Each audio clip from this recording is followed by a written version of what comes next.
Welcome and good evening. Thank you to our host this evening. Here in this building is Angel Pediatrics, Angel Kids. We are really grateful for the space they've offered us this evening and all the support that they've given us. Thank you also to our candidates and to our moderator for joining us. For those of you I haven't met, my name is Rebecca McLeod Hutto. I am the Executive Director of the Interfaith Center of Northeast Florida, and we are really excited to host tonight's event, a first event like this of our kind for our organization. And in your chairs, you will find a little bit about our organization. We actually began in 2012. We were formerly known as the Atlantic Institute, always focused on interfaith dialogue. We gather regularly each month to support dialogue with diverse religions and those who are non-religious. Our core values are mutual curiosity, interfaith literacy, and community engagement. And you'll see on the flyer, we do have some upcoming events in the next 3 months, and you can find out more about those events and about our organization by following us on social media, or you can follow us on our website. I learned tonight, with our technology, we also have a YouTube channel. I'd like to recognize Alex Savar, our board president, if you would stand and say hello. Thank you, Alex. And several of our board members are here this evening. If you would stand, if you are on our board currently. We do have some previous board members as well. Thank you all for your important work. We exist thanks to the generous donations from the community, and you will also see a QR code on the flyer, on the handout for you to help support the work that we do. As the Interfaith Center, we believe diversity is a gift. Diversity is one of the best parts of the city in which we live. Tonight, we are looking forward to our mayoral candidates sharing their vision on how they will bring the city together, welcoming the diversity that is here and celebrating its growth. Thank you to Melissa Ross from WJCT for being our moderator this evening.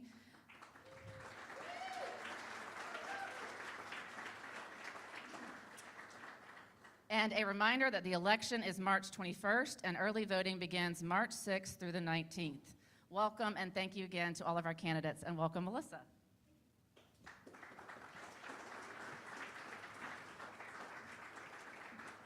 Good evening. Looks like it's ladies' night, which I think is great.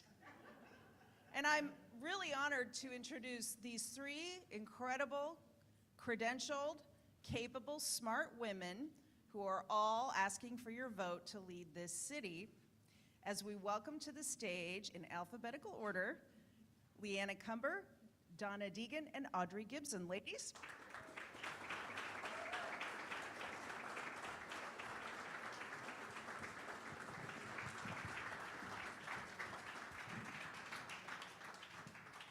Thank you all so much for being here. I know that you have a punishing schedule right now, all of you, as you campaign, and I have a little bit of a sense of how difficult and tiring that is. So I think on behalf of this packed crowd, thank you for taking the time to be with this group tonight. Now, as you just heard, the Interfaith Center is a nonpartisan organization, and they have asked me to moderate tonight and ask these candidates a series of questions about tonight's theme, which is bringing the city together. How will the new mayor move beyond buzzwords and leverage Jacksonville's increasing diversity? How will the new mayor ensure that the city's leadership reflects the community they serve? These are the kinds of questions that we will be posing to the candidates tonight.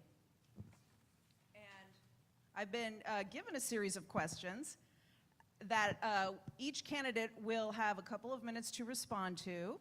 There'll be a chance for follow-ups, and then a chance for all of you to submit questions to the candidates. So without any further ado, let's begin with City Council Member Leanna Cumber. We're just going to go right down the line in alphabetical order. Ms. Cumber, thank you for being here. And the first question is, what is your vision to make Jacksonville an inclusive and equitable community where all residents of the city can feel welcomed and safe? Thank you for having, is it on? Yes. Thank you for having me, Melissa, and thank you all for being here. That question is very important to me as someone who grew up in a bilingual household and who's married to my husband, who some of you know or have met. His family came from Pakistan and Bangladesh. And so between the 5 grandparents, because my parents are divorced, there are 5 languages spoken and 2 major religions represented in our family. And so it's very important to me that in a city of 1 million people, where we have communities from all over the world. We are now, my dad's side is Cuban, we are now 11% Hispanic. We have a growing and very large Haitian community. You can go down the list of the communities that are finding their homes in Jacksonville. It's really critical that our leadership starts to represent the entire community. It's very hard to bring businesses in if families don't feel comfortable, or if the businesses don't feel like their families are going to have communities that are similar to theirs. And so for me, it's something that I've worked on since I've been on council. One of the things that I did was pass a landmark human trafficking bill. And as part of that, there's a sex trafficking survivors board. That board is incredibly diverse because we wanted to make sure that everyone who was touched by this crime was represented as much as possible on it. So I think there's some intentionality that needs to go along with it. Donna Deegan, your vision to make this city an inclusive and equitable community where everyone can feel welcomed and safe. Well, I think that, as I've said so many times, our diversity here is our strength. We have so many groups in this city. My family came here from Syria and Lebanon back right after the Great Fire. In fact, I'd just like to take a moment to acknowledge the thousands of people who have died in that absolutely horrific earthquake over in Syria and Turkey, which I think is worth discussing tonight because of the circumstances that those folks find themselves in. If we were not in such civil distress, if there were not so many refugees that were in such horrible, horrible situations there, we wouldn't have so many dead. And this is what happens when we don't see each other's humanity. This is what happens.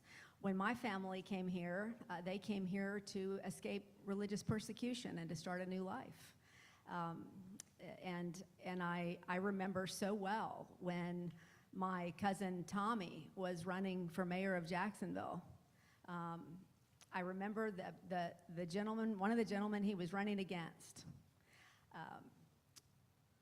that was part of a very strong religious faction in this city, said, we need an all-American mayor. We don't need to have that kind of mayor. Well, Jacksonville has the 10th largest Arabic community in the entire country.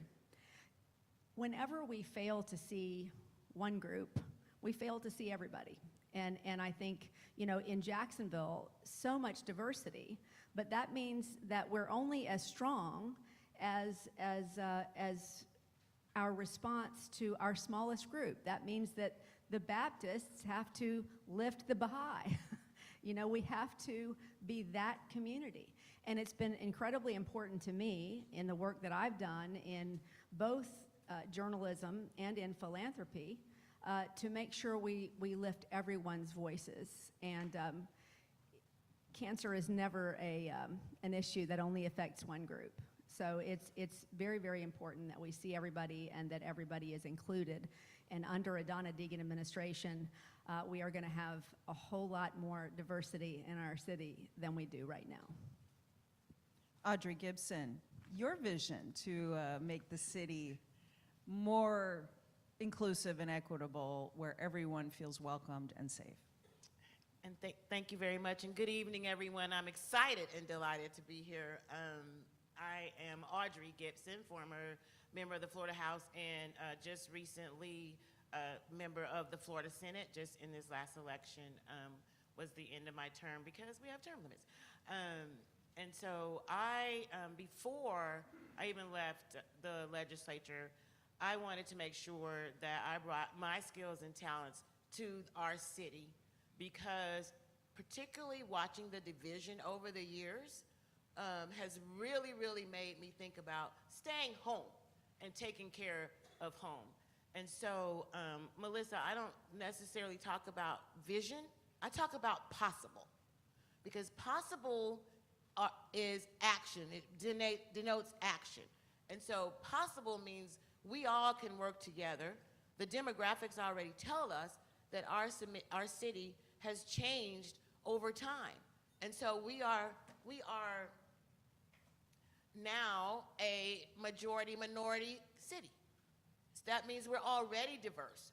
And that means we have to embrace each other. So what does that look like? What's possible?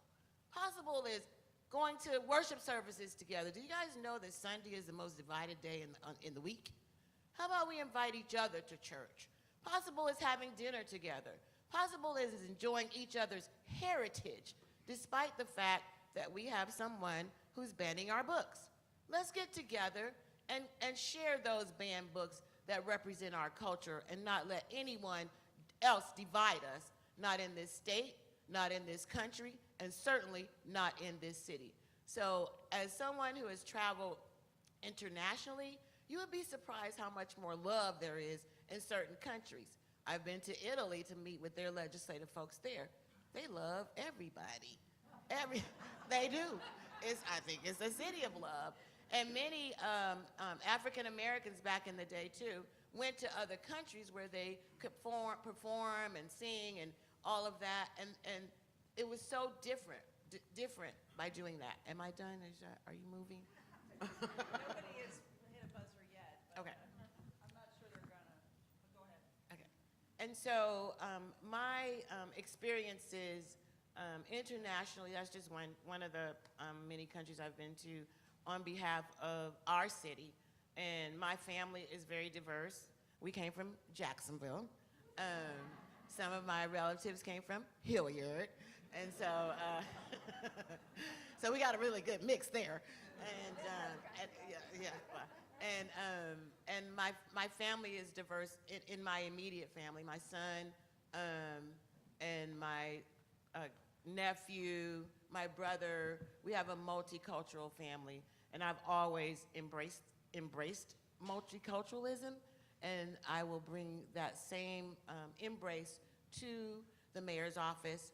And I want to have more than one unity festival where we all get together, not only and share our cultural habits, but our food. There's so many of us that have not taken advantage of the many experiences that we can have, but it is possible with Audrey Gibson as your mayor. Follow-up for all three of you. Of course, most here know that in recent months, Jacksonville has received very negative national media attention for hate displays, anti-Semitic displays, messages of hate all over the city, mainly during high-profile sporting events. The City Council has acted to stop those displays and hold people accountable. That was certainly welcomed. At the same time, it's been pointed out that the council has been slow to act on the issue of Confederate monuments, which are seen by many as a symbol of hate and division as well. And so with City Council Terrence Freeman saying some action would be taken on this year, I'd like to ask all three of you as a follow-up where you stand on that issue and what actions you would take as mayor to put that issue to bed and to continue to speak out against hate speech.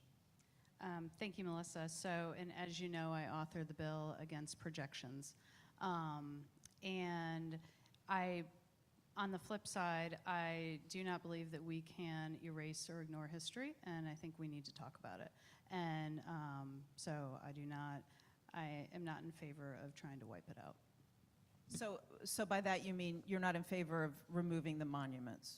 I think it gives us an opportunity to contextualize and discuss our history, which I think is really critical, because otherwise you are doomed to repeat it. And those who are from countries that have dealt with the things over centuries and all over the world where history is destroyed and it gets repeated, then I think we need to learn from those lessons and not repeat it. Donna, Deegan. Well, you know, with due respect, we've been talking about this for a long, long time. And at some point, talk is cheap. I think that I'm not saying that that takes the place of so many things we need to do to create a better opportunity for so many people in this city. But at the end of the day, if you do not recognize people's humanity. I'm going to say it over and over again. It is hard to have the conversations that you need to have to move us forward. It is bad for our community. It is bad for business. There is no business that wants to move to a city that is still fighting the Civil War. And there's absolutely no excuse at this point to not take those monuments down. I am perfectly willing to put them in a museum and put labels on them for exactly what they are. Symbols of hate, symbols of a time that we should be, frankly, ashamed of. And I would certainly be willing, as our mayor has been willing, to spend city dollars to get that done, because until we do it, it's very, very difficult to move forward in those ways in which we must move forward in a city, to create a city that works for all of us and not just the handful that it works for now.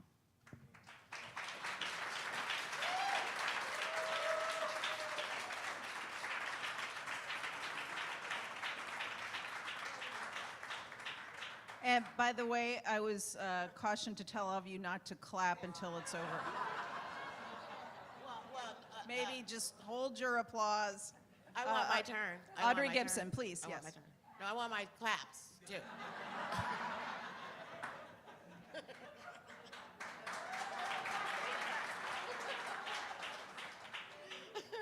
Thank you all very much. And so, okay. Here's what's possible and what I believe. There should be no symbol of oppression, degradation, or sexism in public spaces in Jacksonville.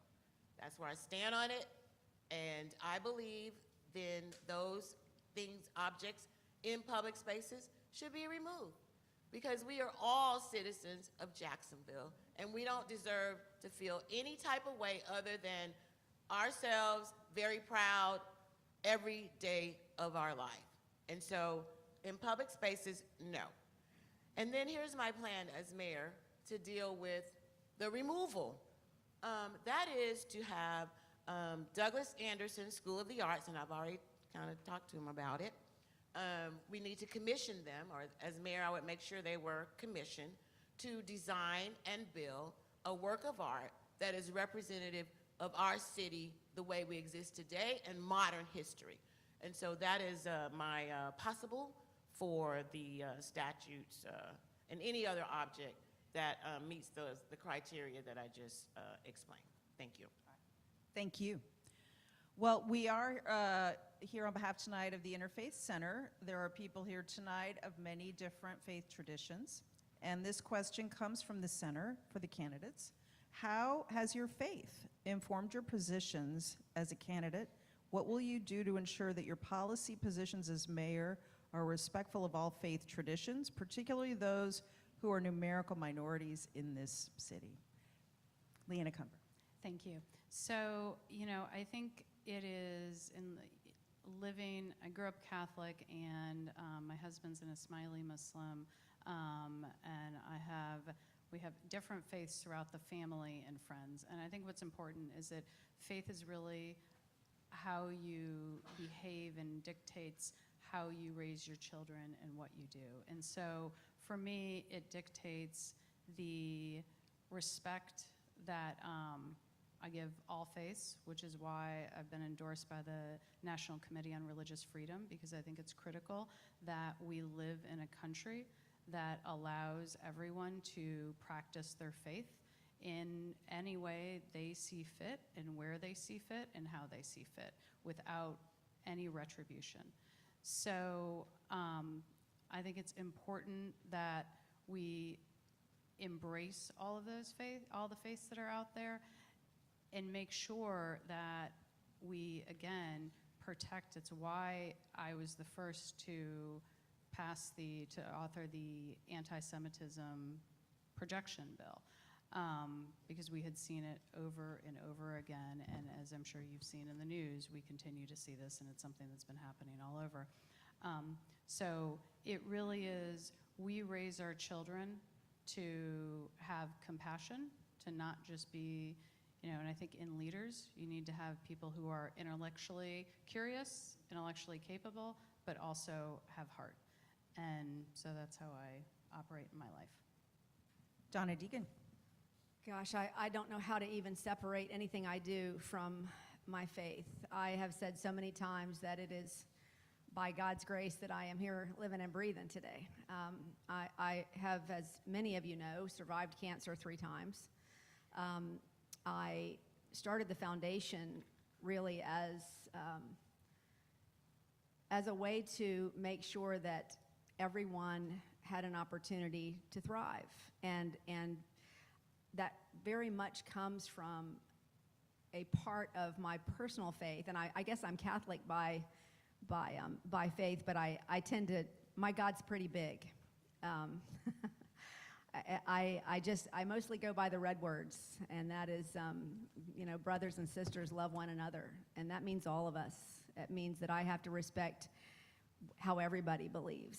And when you're in the world that I have been in, whether it was my job as a news anchor, where I tried to bring everybody's voice into the room, or whether it has been building and leading a foundation that has helped more than 18,000 people who have been living with cancer while they go through a very difficult time. I believe that my faith calls me to be present for my brothers and sisters. I believe that I am my brother's keeper. When I went through cancer for the 3rd time and I thought I wasn't going to live, I remember for the first time ever knowing what it was like to really give it over, to let it go and let God handle it. I'm sure a lot of you can relate to that in very different ways, but for me it was and has become a mantra for me and my foundation of love over fear. And that is at a point at which, this is why I've always rejected the whole notion of cancer being a battle, because we have absolutely no control over what happens to us. All we can do is be present in our lives and try to get up and do good things every single day. And so for me, that whole notion of love over fear is where my faith has brought me, and what I will bring to the mayor's office. I think that we are so lacking in compassion these days in our politics. I'm so tired of the words that we need to act this way to each other or that way to each other, but then how do we actually behave? How do we behave when the rubber meets the road? And then we say, well, that's just politics. That's just how it is. We just have to do that. We don't have to do it, because it's divisive and it's not what God calls us to do with each other. So to me, it is my faith that guides me. It is that love for my neighbor and my community that guides me, and I am grateful every day that, as I said, by God's grace, I'm still here to do the work. Audrey Gibson. Audrey Gibson. Thank you very much. Well, I walk in my faith every single day. I was raised by faithful parents. I don't know any other way to be but a faithful servant. And so particularly when you are in a super minority in the legislature, trying to get things done for your community, which I did, and I didn't try, I did it, by faith. It is very difficult sometimes to get people to understand what your community is going through and what you're trying to do. And so without my faith, I probably would have said some things I probably shouldn't have, or told some people a few things they probably needed to do or where they needed to go. And so I raised my family in faith too. And there's been tragic times in my life, and almost tragic. When I was 15, I had a red Mustang, Melissa. Yeah, I did. And I turned. I didn't see the car 15? that was good. 15, Okay. almost 16. Okay. But I'm not spoiled or anything like that. And I turned, and I didn't see the car that I turned in front of. And so I was hit on the passenger side. The windshield caved in. Back then, you didn't have to wear seatbelts. And so this is why sometimes you probably think, well, is she a little bit crazy? But I'm really not. So I was thrown out of the car head first through the windshield, and I literally had rocks in my head.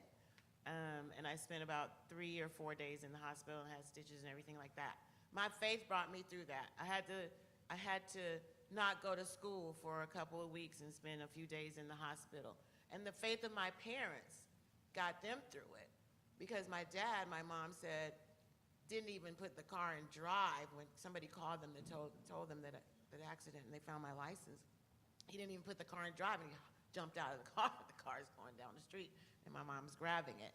My dad was also a steward at our church, St. Paul AME Church. And my mom was over some of the nursing, the medical facility or the nursing area in the church.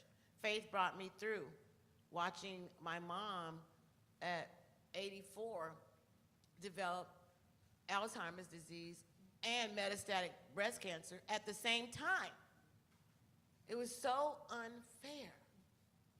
But my faith got me through that and all that it takes, as you understand, to take care of someone who can't care for themselves and to watch the surgical process and all the things that have to happen after that.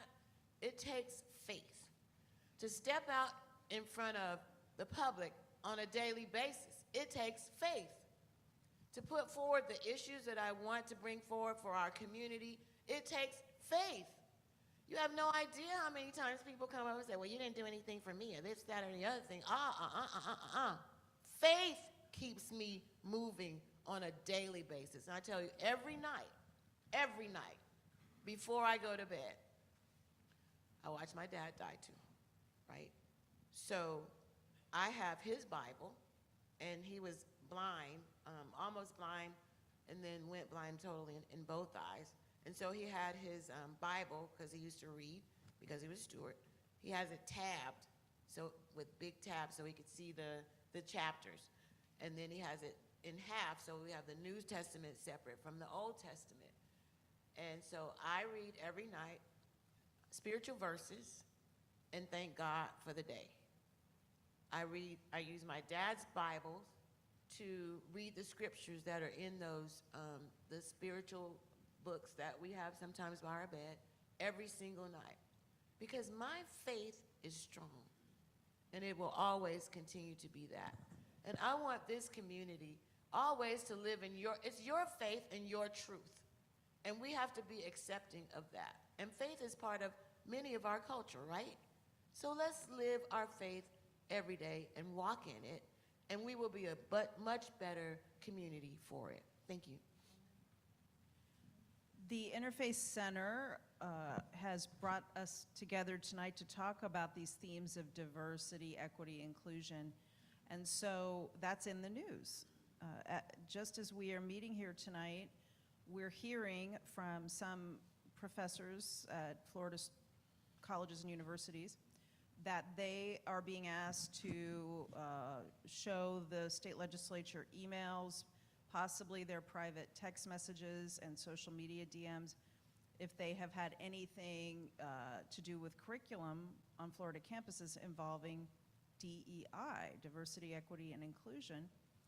Critics of this request by the state legislature have called this a direct assault on academic freedom. Supporters say that DEI efforts, not just on the campus, but in the culture at large, have gone too far. And so I thought it would be timely to ask the candidates where they stand on this issue and how, as mayor, they would address these types of cultural divisions and how they feel about DEI. And so that's really the question, if I could get all of you to answer it. Thank you. Leanna Cumber. Sure. Well, one, I think I slightly disagree with the premise of your question, but Why is that? because the premise of your question has already made a conclusion. But what I'll say is, Well, no, I made a point of saying that there are people who support it and people who oppose it, and I'm just wondering where you guys stand. do you want me to answer the question, or do go you ahead. want to keep talking? Okay. Go ahead.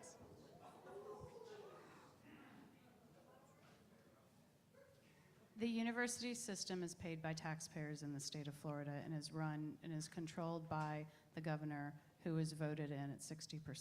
So the university system is is answerable to the governor and the board of governors over the system. And it is my understanding this is being done outside the purview of the Board of Governors, although I'll fact check that.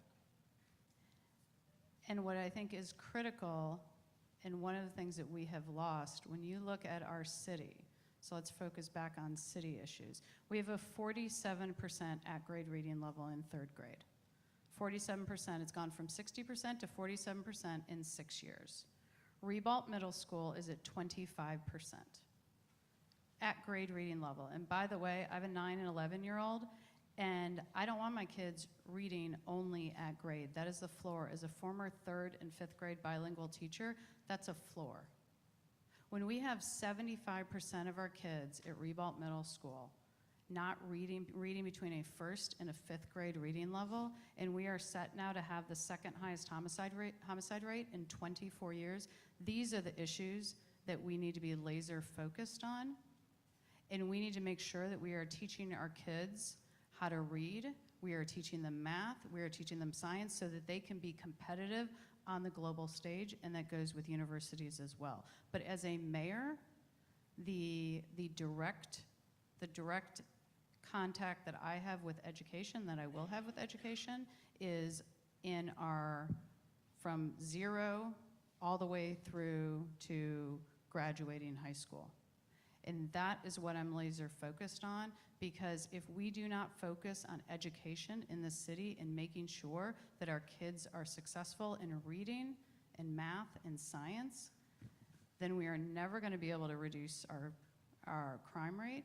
We are never going to be able to improve the quality of life. And we are doing a disservice to all the parents out there and all the kids out there. And that's what I'm focused on, and that's what everyone in the city should be focused on. And they should have been focusing on it for years, and it's been left behind, and that's why I'm running. As mayor, what would you do to promote an environment where reading at grade level is where it needs to be, and at the same time, parents and educators have been expressing concern about books being taken out of classroom libraries and school libraries? That is another hot topic right now. And I am planning to ask all 3 candidates about the city's public safety problems as well, but I wasn't planning to lead with that since I was asked to talk more about these other themes to kick off the evening. We need to be laser focused on literacy. When we don't have libraries in every public school in the city, and we should. So we need to be focused. The money that we spend on after school and summer school programs should be laser focused on early childhood learning. Because when kids are going to school, when they're starting kindergarten and they're learning how to read in kindergarten, they're already so far behind. And that's what we need to focus on. And that's what I will be focused on, in making sure that literacy is a huge part of the city and we become the best in the country in literacy and getting our kids to read. Donna Deegan. Well, you know, I believe Florida is 49th or something like that in education funding. I think our Duval County schools on average have a B. I think that's the average in Duval County. At the end of the day, what we are seeing is we are seeing an attack on a couple of things. We're seeing an attack on education, on public education. Let's be honest. A lot of these moves are made simply to degrade public education so that we can make sure that we pump a lot more money into privatizing our schools. That's really what a lot of this is geared toward. I almost, Melissa, hate to get involved in this whole discussion about book banning and all this, because I'm sad to say I think it's exactly what the governor wants. He wants this war, he wants this fight, because it draws out the worst instincts in people to fight over. But let's just get to the base of it. Do we want to become a state, a country, a city that is banning books? Is that good for our kids?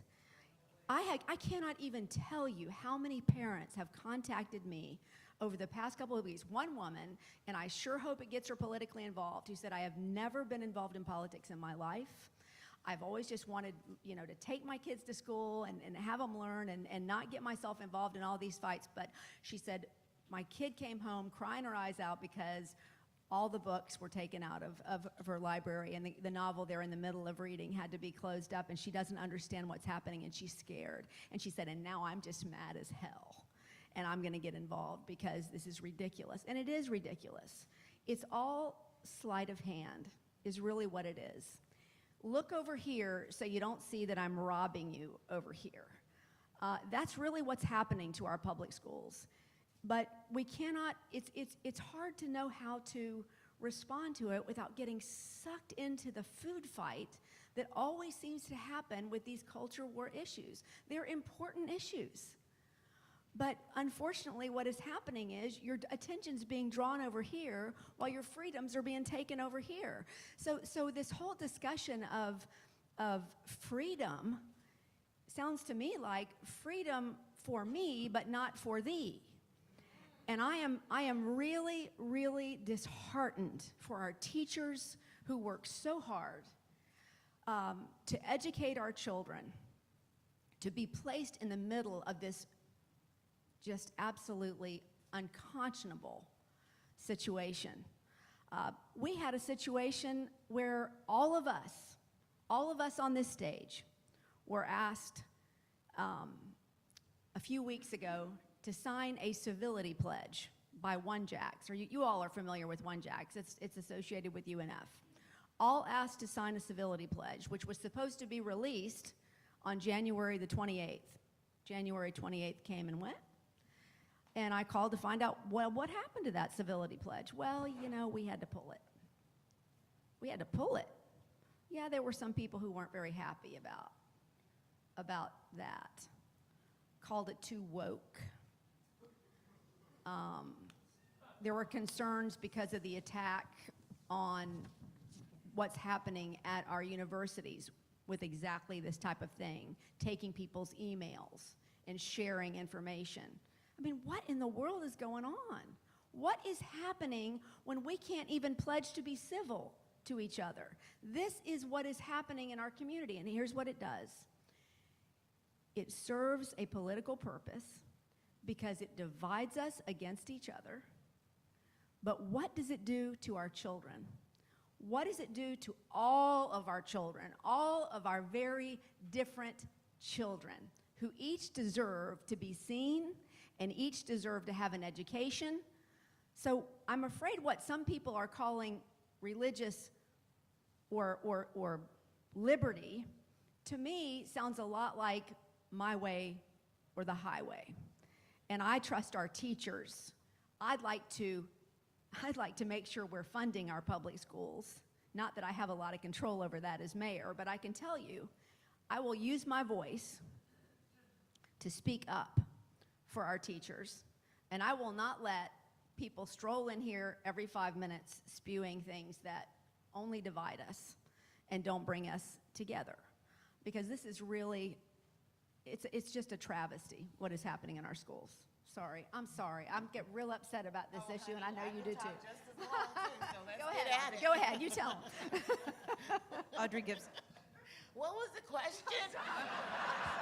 I swear we've gone away from the original question. So can you remind me so I talk about possible on the right thing? Well, as someone who served in the legislature, Yes. could you respond to the news that lawmakers are asking for emails, direct message, possibly DMs and texts around DEI on campus? And, Councilwoman Cumber said the focus should be on just providing a world-class education for our kids, which I think everyone can agree on. But at the same time, there are concerns about books being removed from libraries, classroom libraries, school libraries. What's your reaction as a former state lawmaker to this educational climate?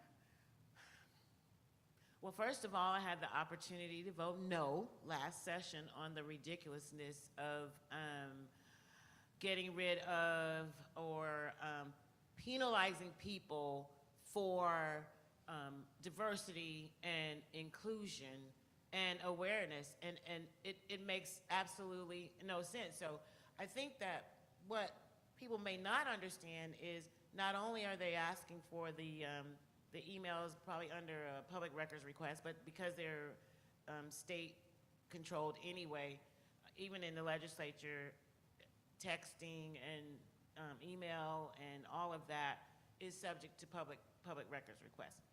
And so the idea of soothing someone who is unknown to any of us by removing historical publications and books and not talking about diversity and inclusion after we've finally gotten to the point where we want to definitely be inclusive. We have y'all's governor who has decided that history of people is no longer important, who has decided and probably for some reason doesn't get what going to Disney World looks like. You know what I'm saying? It's not all one color people. There are millions and millions of people from different regions of the world that come to Disney, and why would they not want to have diversity and inclusion training so they understand the cultural ways or mores of the people who are visiting? So I asked this question on the floor in committee, that what is making somebody feel bad about talking about history or what happened to a group of people?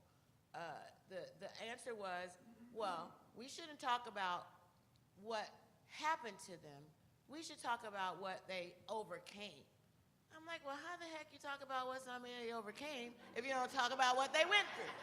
It makes absolutely no sense. But this is the logic that's happening in Tallahassee. But that's why we have to stay laser focused on Jacksonville. This is what I've been saying since I filed to run.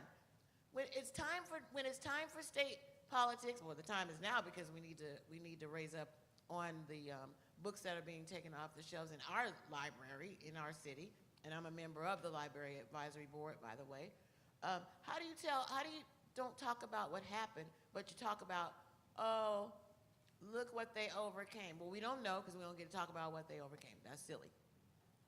And then it seems to be extremely cultural. It's a cultural divide. Many of the banned books were written by African Americans or non-white people. That is absurd. And then there's also economic punishment. So the institutions stand to lose money. Those institutions that we want our children to go to are losing money. Libraries will lose money. The books aren't on the shelf. What in the world is happening in the free state of Florida? Well, I'll tell you what, you're only free when you're told that you're free. And that cannot continue. It definitely would not happen under my watch as mayor, because I believe in inclusiveness. I believe in sharing culture. Excuse me. So what are we to do? Procedurally, Melissa, you cannot stop what's happening in the legislature. And so whatever folks who are against diversity and inclusion want to make up, that can happen without any stopgap. And even yesterday, the Supreme Court decided that they're not going to include diversity and inclusion in their training rules anymore. So we're being attacked. And so we're being attacked, which means we have to come together more, because the whole issue and the whole reason for what is happening, and Donna touched on it a little bit, is that The person who is creating the division is the person who is empowered. And as long as that person creates division, they will continue to be empowered. But when we come together as a community and push back, who has the power? We do. They're afraid of that. Because when we actually join hands, when we actually appreciate each other, when we actually do go to church together and eat together and share our cultural mores together, that makes him and anybody else who agrees with him look all the more petty. And we have the opportunity to change that if we want to. Thank you. Thank you. Let's talk about public safety. Jacksonville has been the murder capital of Florida off and on for over 20 years. As mayor, how would you address this issue, which has been a very difficult one for a series of mayors for many years? Councilwoman Cumber. Thank you, and I do just want to add just a little thing. The governor won by a larger margin than any governor ever in this state. So to be clear, people are moving to Florida in droves. Why? Because we are the free state of Florida, and we did open up, and our economy surpassed economies across the country. And so I just want to be abundantly clear on that it is people from all over this country want to have the opportunities and the economic opportunities we have here in Florida. On crime, you're right, we need to get a hold of our crime issue. And it is something that I have been laser focused on since I got into office. The first thing I did, because we are never going to be able to resolve crime if we're only addressing it in a reactive way. We need to also look at things proactively. We need to make sure that whether it's our JSO or our fire department, that they have all of the resources that they need. But the other thing we need to do is make sure that we are looking at crime proactively. So in addition to making sure that our kids can read, we have trade schools, they have opportunities. The first thing I did when I got on council was I shut down the internet cafes. These illegal internet gambling cafes were destroying neighborhoods throughout the city. Not only were they destroying neighborhoods, because they're all cash businesses, there was lots of crime, they also were requiring lots of multiple hundreds of JSO calls. Then I passed a landmark human trafficking bill that the state of Texas copied. And after that, I drafted and passed a nuisance abatement board. And this is the one that I think is it's one of the ones I'm most proud of, and it is already starting to change this entire city. And I just want to tell you a little bit of how I came to it. I was riding around with JSO in various parts of the city, and I kept going to the same places. And if I was going to the same places, going around with them every couple months, then I knew that these places were causing a lot of problems and there's a lot of criminal activity. So I finally, after going into the Eagle Inn on Phillips Highway, and there were 3 rooms that had drug dealers in each of the rooms, and there was human trafficking there, I went to the mayor's office and I said, what can we do about this? We have to shut them down.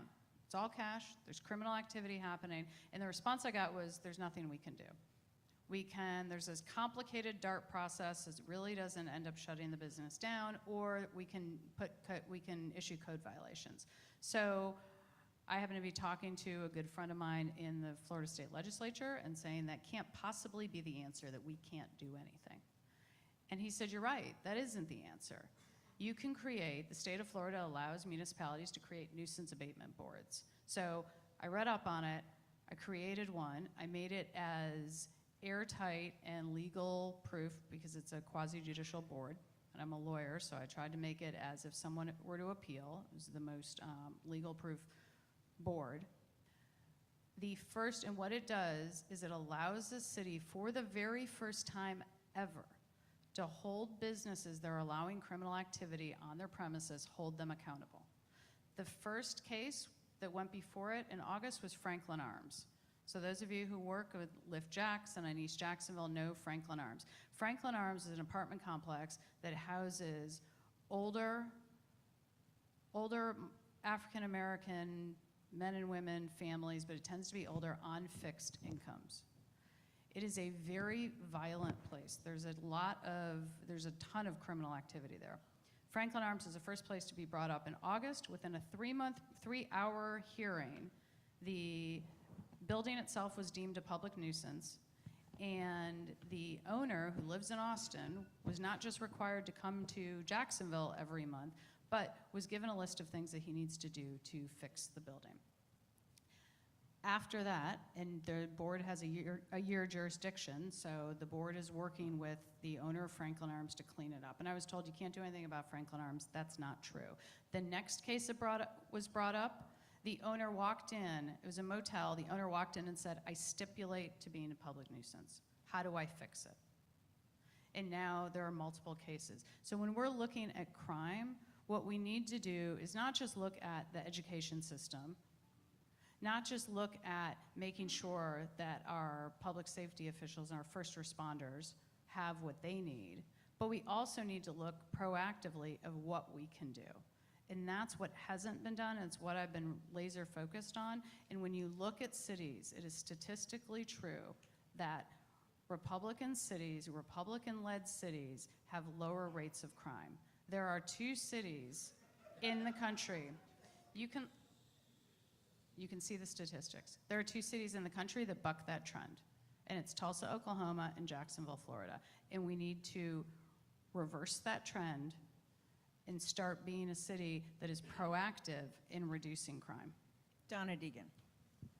Well, the thing I will agree with there is that we definitely have a very reactionary city government. You look under our strategic plan, which is about a half a page, and it basically says, yep, got one. We got to do better. Now, the sheriff is an elected sheriff. He is responsible largely for how he fights crime. The mayor mostly has economic levers to pull, and I believe there are a lot of things that we can do that way.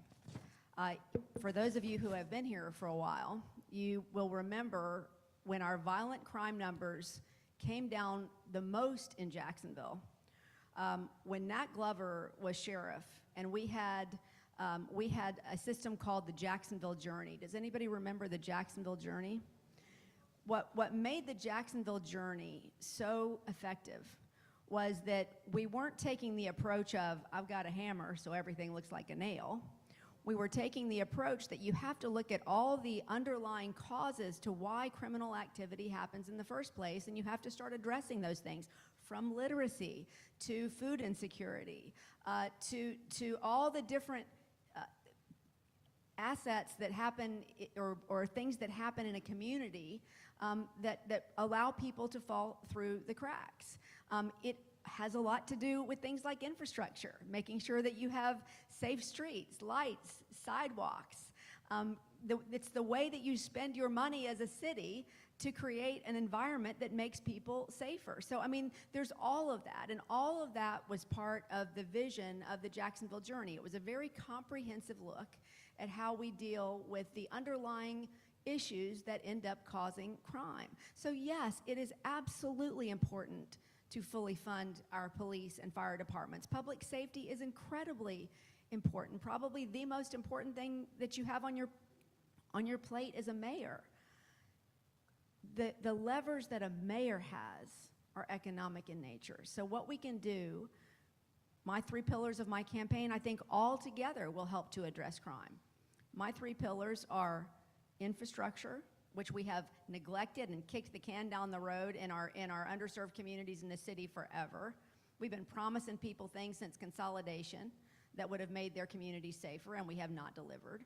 Number 2, I have released last March a healthcare policy plan, a health access plan that would address the fact that we have the best healthcare in the country in Jacksonville, but some of the worst healthcare outcomes, from our maternal mortality and infant mortality rates to our measures of primary care.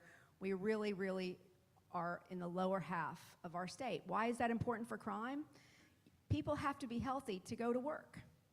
That's an important thing. People have to be secure about their health. That's a big deal. And then the third thing is economic. We need to bring more people into this economy. We have an economy that works for a handful of folks.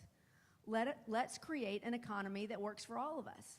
Let's create the same sort of opportunities for some of our neighborhoods that are neglected for things like incubator programs and things like facade grants for businesses. Would you raise taxes to do that? Look, I don't think we need to raise taxes. I don't think we suffer so much from a lack of wealth in this city as we suffer from a lack of political will. There is nothing that we are suffering from in this city that political will not fix. And if we would actually stop being allergic to getting our tax dollars back, if we would go and draw down so much of the money that we could be getting in grants that we'd leave on the table in this city because 20 years ago we decided we didn't want that we could solve a myriad of problems in this city. So I just think that you cannot have a single-minded, myopic approach to solving crime. How has that worked for us? I mean, how has it worked, guys? It has not worked. Just the big, tough, I'm going to throw everybody in jail talk from everybody from the mayor on down does not work. You have to address the underlying causes. And that's what I would bring to the table as mayor. There's so much I'd like to say about this, but I'm going to let Audrey talk because she's going to accuse me of talking too long. She's going to say, Donna, you have talked too long. Go ahead. Senator Gibson. Thank you. Sorry. We're talking about crime, right? Yes, ma'am. Thank you. Thank you very much. All right. But there's a whole lot of other stuff that got in there, so should I take my time too, or should I start at the end, the beginning? All right, anyway. From what I can tell, everybody's into what all three of you are saying, so. Okay, good. That's a good thing. So thank you. So the good news is my degree is in criminology from the Florida State University. Shameless plug. Go Knowles. Go ahead. Go ahead. And I'm working on my.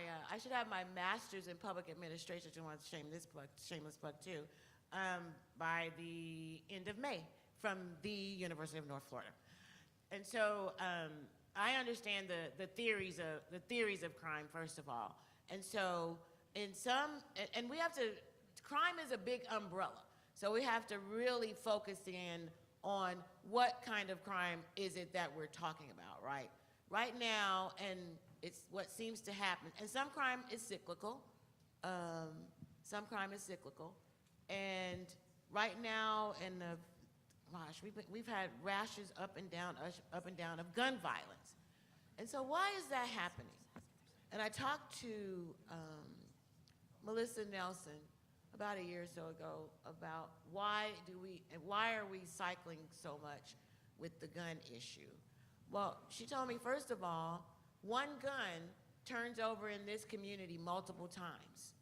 So we have folks leaving guns in their cars. Don't raise your hand if you do that.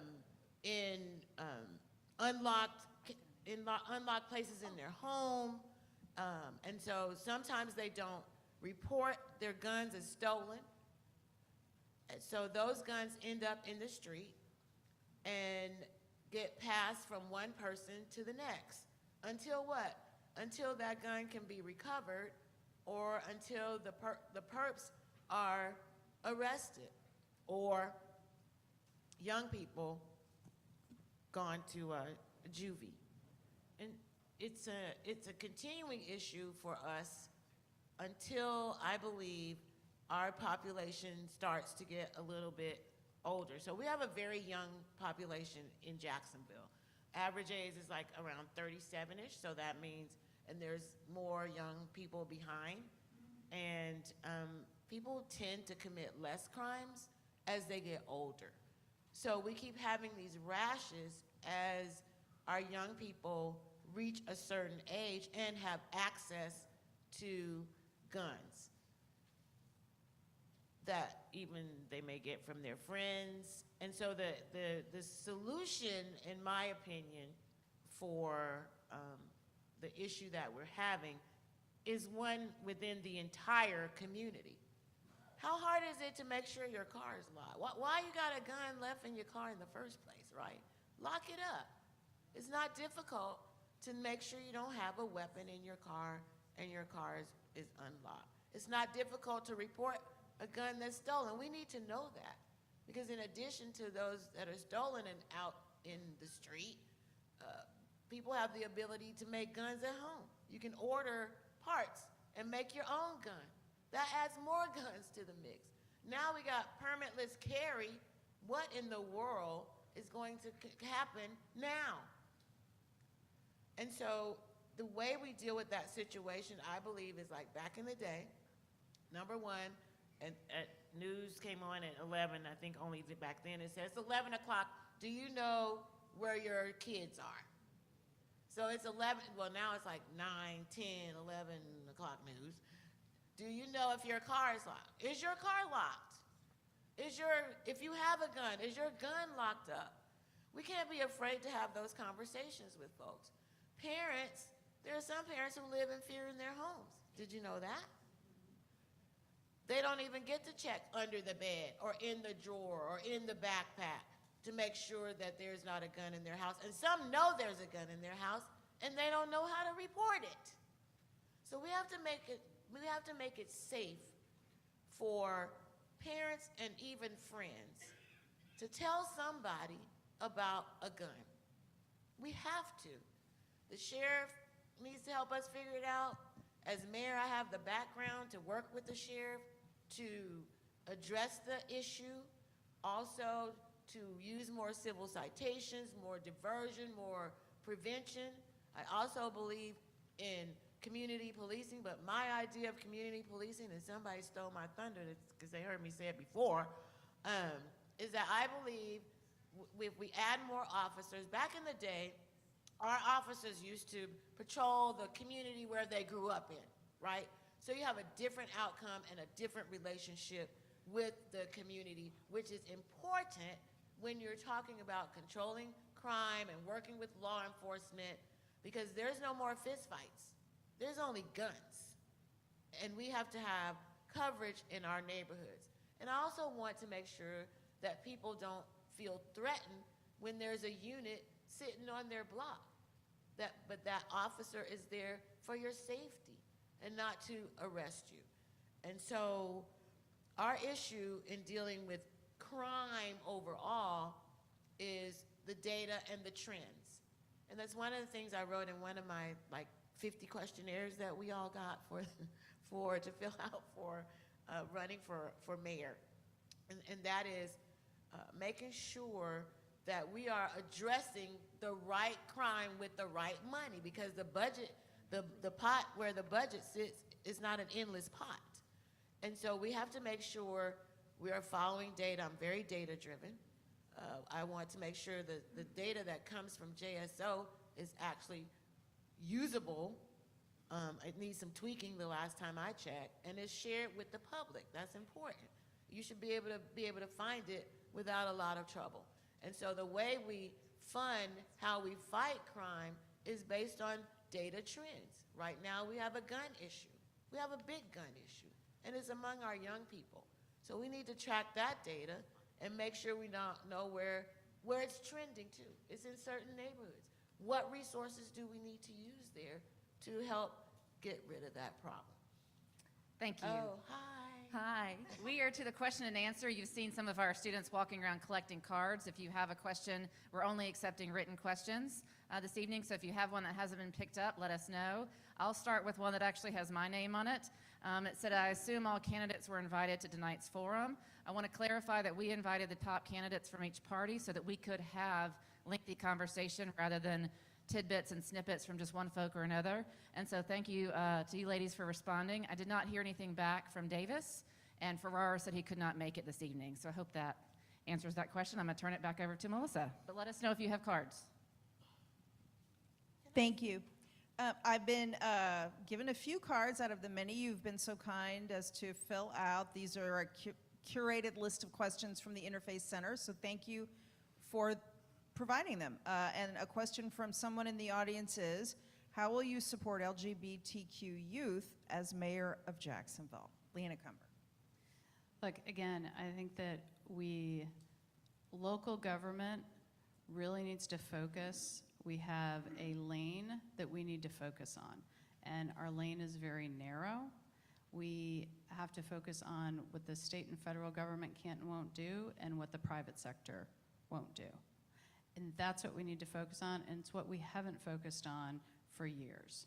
And so what I'm going to be focused on as mayor is making sure that we improve literacy so all of our kids will have opportunity, making sure that we reduce the crime so all of our children have opportunity, and making sure that the infrastructure throughout the city is good so that we bring businesses so all of our kids can have the opportunity to be successful. And if we focus on that, then all of our children will have the opportunity to be successful, and that is government's role. Donna, Deegan. Yeah, I want to make sure that our LGBTQ young people feel safe. I want to make sure they feel wanted. I want to make sure they feel like they can be in an environment in school to learn like everybody else. I want them to feel like they have resources that they can turn to, just like other children. I just think it's incredibly important that we create an environment for learning, especially in our schools, for everybody. I've been really disheartened to see what's been happening in terms of removing those materials from schools too. I have spoken to teachers who have been scared to death to even have a rainbow flag, or actually have been told to take those down from their classrooms. I think, again, we are in a situation where power wants to divide at the end of the day. These are kids that are vulnerable to suicide. They're kids that are vulnerable to mental health issues because all of the things that they face on a regular basis from people that simply don't understand who they are. And they need the same resources as any child. I don't understand why that's as controversial as it is. I just feel that it is incredibly important in an inclusive community. And again, I'm gonna take it back to, if we're gonna talk about everything from how we get along in this city to bringing businesses to this city. We have to be a welcoming, open-armed city to everybody. And that is what I feel that we are missing in the current iteration of whatever this is that we're in. But those kids are vulnerable, and we need to make sure that we care for them as much as we're caring for every child in our schools. Audrey Gibson. Maybe I misunderstood the question. What is going to? It's a question from the audience given to me by the Interfaith Center. How will you support LGBTQ youth as mayor? Well, as mayor, I will support every individual in the city. I don't think there's support for categories of people. We're all human beings with needs as human beings, and so certainly if that's a policy question or supportive policy question, I'm there. But I don't categorize people based on their sex or their orientation of any of that. That's not what I do as a legislator, and is not what I would do as mayor. I think I've talked about unity and bringing people together and ensuring we're all together this entire evening. I don't set aside any particular group or sections of people into categories. That is not what I do. And so whatever is available to every other individual in this city will be available to every other individual in this city. There's no difference. Another question from the audience. How can we trust any of the candidates to be positive leaders for the city when all we see are negative ads on TV? Of course, it is campaign season, and we do tend to see a lot of those. So if I could have all three of you respond to that question, please. Sure. Well, I hope that that wasn't directed at me, because there's some positive it ads. doesn't mention any names. Positive ads about how I grew up and what I'm looking forward to in changing this city. And there's a very nice positive ad, if you watch Spanish television, that my father has done in Spanish. So I think there's a lot of positivity out there. Donna Deegan. Well, obviously, I've talked a lot about this. I've talked a lot about it tonight, but I've talked a lot about it for a long time, just in terms of how we conduct ourselves in this city. I think people can trust me on this issue because I have walked that walk. If you have followed me at all in the last 40 years and how I have conducted myself and how I I've written 2 books, one of which is completely a book about outlook and how we treat each other. I think that if you watch the way people behave instead of just listen to what they say, you very often will find that answer. And I would say that what we are desperately lacking in our city and in our world is empathy for each other and compassion. I have said from the get-go that I am going to run a positive, forward-thinking, vision-forward campaign, and that is what I am going to do. And I think that, I hear over and over again this whole idea of, well, politics is a zero-sum game. Maybe it is. At some point, if enough of us want different, if enough of us want civility, if enough of us want to have a community that recognizes each other's humanity and wants to work together and wants to celebrate all of who we are, we will reject zero-sum politics. And we will say to ourselves, no, we're going to be better than that. And so I am prayerful and hopeful that this is the cycle that we can make that happen. And I think that you can trust me on those issues as a leader because that is how I have led my life. Audrey Gibson. Thank you. And being professional has been the mark of my career from starting in the House. I've always been extremely positive, and and on into the Senate. And I've had opponents before, but I don't have time to talk about them.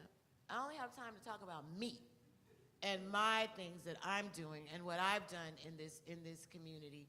And that's the same way I'm running this campaign. I'm going to use my money to talk about me, right? Me and what I've done and what I'm capable to do and the experience I bring to the mayor's office. That's what I want people to hear. I don't worry about all of the rest of it. It's not important to me. Me is me. I'm good. I am, and I'm a great leader. And I'm going to spend the rest of my campaign money telling you that as much as I possibly can. In case you've missed all the things I've done over the years in Jacksonville, right? And if you've missed it, please call me anytime. Please watch my ads. Please listen to my radio. You will find that Audrey Gibson only talks about Audrey Gibson. And on that note, let's have a big round of applause for our panel. Thank you all.